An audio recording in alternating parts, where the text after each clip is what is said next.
Je m'appelle Emmanuelle Vincent Racicot. J'habite à Saint-Étienne-de-Bolton depuis que je suis née et je suis la 6e génération de Vincent à habiter ici.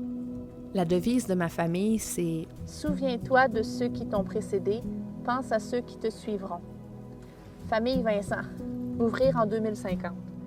Cette devise-là, c'est pas seulement moi ou ma famille qui la vit, mais c'est tout le village. En fait. Il y a tellement de projets concrets qui ont été mis sur pied pour commémorer les événements puis les personnages qui sont passés ici à Saint-Étienne. Le samedi soir, je fais des lectures des mémoires collectives. On appelle ça les lectures vivantes des mémoires collectives.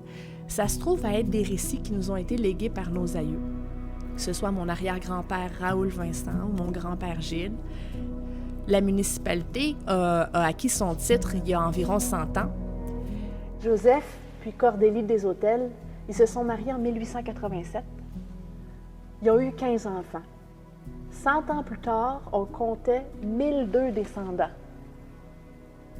Un jour, les citoyens se sont organisés puis ont construit une première petite chapelle qui était au 57 rue principale. Ça ici, c'est l'ancienne église qui a été tirée par des chevaux juste en bas de la côte, jusqu'ici, après qu'ils aient construit la grande église pour en faire, la chapelle. Par la suite, quand la paroisse a été fondée, ils ont eu les fonds pour faire la grande église. La construction a duré 3 ans.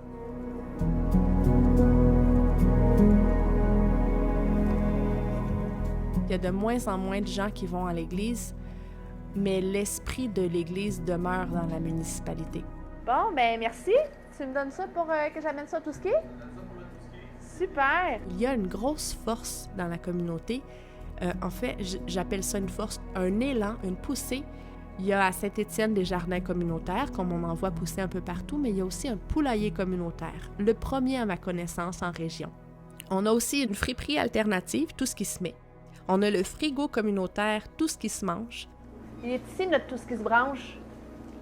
La coopérative de solidarité de Saint-Étienne-de-Bolton a été mise sur pied pour répondre à plusieurs besoins, entre autres qu'on ait un désert alimentaire ici à Saint-Étienne. La coop aussi organise des événements rassembleurs, les 5 à 7.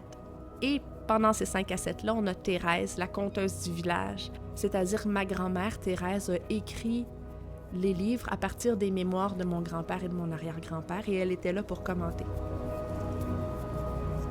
Les gens arrivent puis sentent cette énergie spéciale à Saint-Étienne.